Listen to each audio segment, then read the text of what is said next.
Hello, ladies and gentlemen. Welcome to another edition of Gator Rants.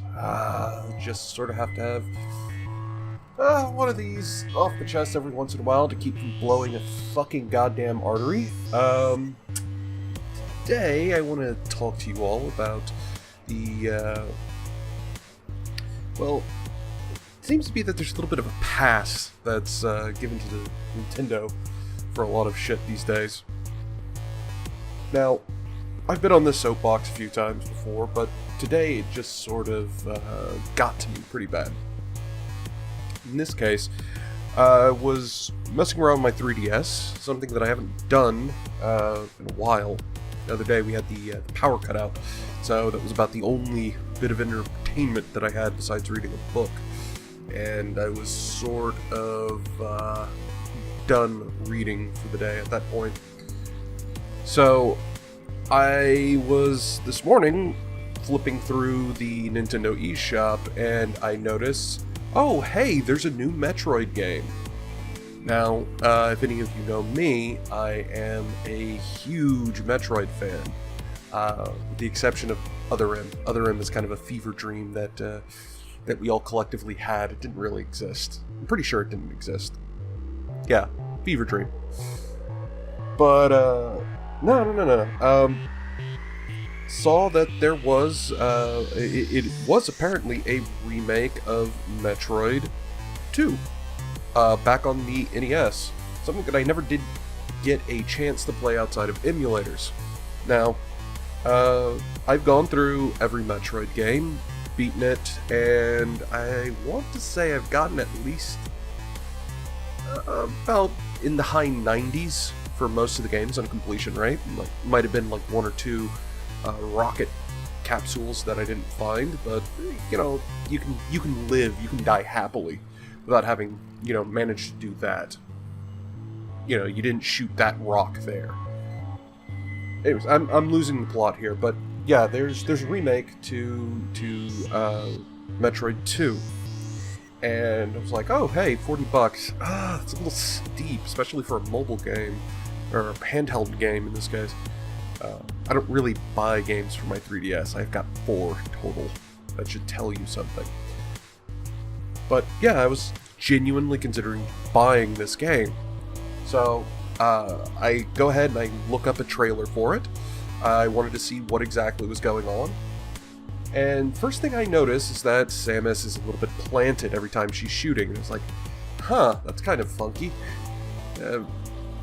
You know, one of the big hallmarks of the series was that Samus was fairly mobile as she sat there and shot plasma bolts at space pirates and giant alien dragons and, you know, space chicken magic bullshit.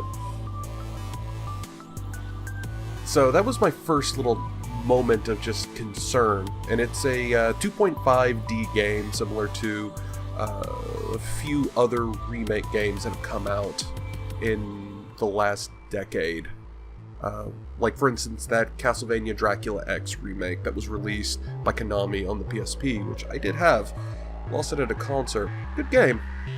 The 2.5D thing takes a little bit of getting used to, and so I was looking at it and it's kind of scrutinizing it because I know that it doesn't always work for most games.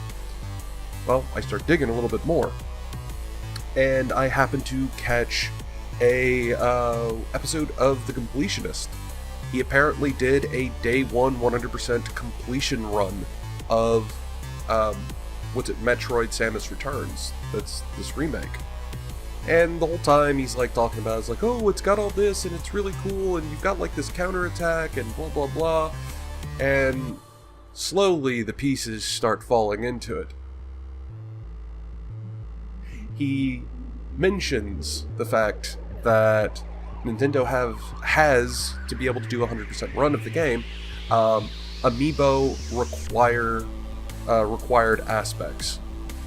So I was like, oh shit, that doesn't spell good. That spells bad. BAD. With a lot of underscores. So, in a day and age where we shriek and we scream and we claw the faces off of developers who dare insert micro-transaction, loot box, whatevers in our games, it seems to me that we're giving Nintendo a huge pass when it comes to this, because what? Some sort of weird concept of nostalgia? I think that's a pretty fucking flimsy goddamn argument, especially considering that there's more than enough young adults today who grew up with the other companies with the same sort of nostalgia that what would have been present in Nintendo Nintendo players back when I was a teenager. So yeah, this seems really weird, and no one has called Nintendo on their bullshit for this. Fucking and I looked it up. I was like, okay, so it's a $40 game. You have to pay $40. You can't get it cheaper than that, unless you've got like some sort of bootleg man on the corner or something like that. $40 for the game. It's like, okay, well, how much are these fucking amiibos? Oh, you can get a 2-pack on Amazon for $67.99. That's before shipping. So wait, I have to pay $70 for 2 little monitos that I can put on my game? Like, okay, so what do they unlock? You know, what's the point of this? Oh, well, it gives you extra tracks for music in the game, some concept art. It's like, okay, shit that I could live without. Alright, what else? Oh, each one gives you a very specific extra ability for Samus that, this is a fairly hard game, and these abilities are kind of core to her kit. For instance, a spare energy tank that allows you to... Wait. A spare energy tank? Oh, yeah, there's also a spare missile tank. Wait, what? The fuck are you talking about? No! Did you just fucking piecemeal your game in an effort to sell me this plastic shit that's gonna sit on my fucking shelf and collect dust? Just so that I could get 100% completion rating in my game. To actually have a full fucking interaction with my fucking game. Well, yeah, that's kind of what Nintendo sort of forced us to do. Who the fuck are you? Who are you developing this game? Mercury Stream? Wait, what? Mercury Steam? Yeah. And at that point, I just absolutely collectively lost my shit. I have a tremendous amount of respect for Mercury Steam. It's a little Spanish-based, I can't even say little actually, but a Spanish-based game developer company. Most notably, in recent memory, they did the Castlevania Lords of Shadow series of games, including, I believe, the 2.5D, what was it, the Mirror of Destiny, or I forget the actual name on it, but they did that. And none of these fucking games had anything close to like this. Breathe. They also did another game that I really, really enjoyed in, what was it? It was a couple of actual generations back now, but on the Xbox 360, they did Clive Barker's Jericho, which I'm a huge Clive Barker fan on top of that, so it's not exactly brownie points, but I think that they handled the materials well. I didn't get mad at Lords of Shadow for rewriting the Castlevania mythos for their games, because they handled it really, really well. They normally handle things with a huge amount of respect for what they are. And that is one of the reasons why I really like Mercury Steam. But in this case, this is a absolute fucking affront. And I'm getting pangs back to what happened with the team of Konami's team on the original DS release of the Castlevania series, which was Dawn of Sorrow. There were a lot of compromises in that game that I found, and not only that, there was a lot of gimmicks that apparently Nintendo was pushing pretty fucking hard, especially for the use of the dual screen system.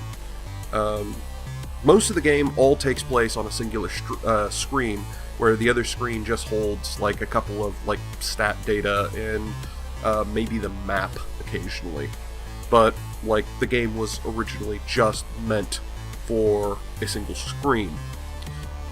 But the places where it makes use of the unique aspects, also shut up phone, you suck, makes the unique aspects of the DS, like the stylus and whatnot, you know, those always stuck out like a sore fucking thumb. That didn't feel like it should belong in the game, and if anything, it hampered being able to play it anywhere near effectively. And I'm seeing this also with this new Metroid game. It's like, going back to what I noticed before, the planting of the feet and having to shoot. It's like, what? And I rewatched several different clips of it. I watched through the completionist episode, all this other stuff, and it seems to be because they wanted to add in force the usage of the C-stick, which that's what I'm gonna fucking call this goddamn abomination of a fucking analog stick on here. It's the fucking shitty C-stick from the GameCube. They fucking forced that goddamn thing to be able to shoot. So you can't move and shoot at the same time in this fucking game. And I'm willing to bet you that's probably why you need at the upper limit of more than 1,000 fucking energy to be able to get through the fucking game. That you need a reserve fucking tank. That you have to buy a $70 amiibo and pray to fucking God, Allah, Jesus, whoever, that you get the right one from the package, because, yeah, that's the other thing that they don't tell you. Yeah, when you buy one of these amiibo packs online, because good luck finding a fucking GameStop that actually carries the appropriate ones that you want, or finds a scalper on eBay that's not trying to charge you upwards of $150 for just one. But you buy this pack, this $70 fucking pack of plastic, and you get a chance at having the right amiibos. A chance.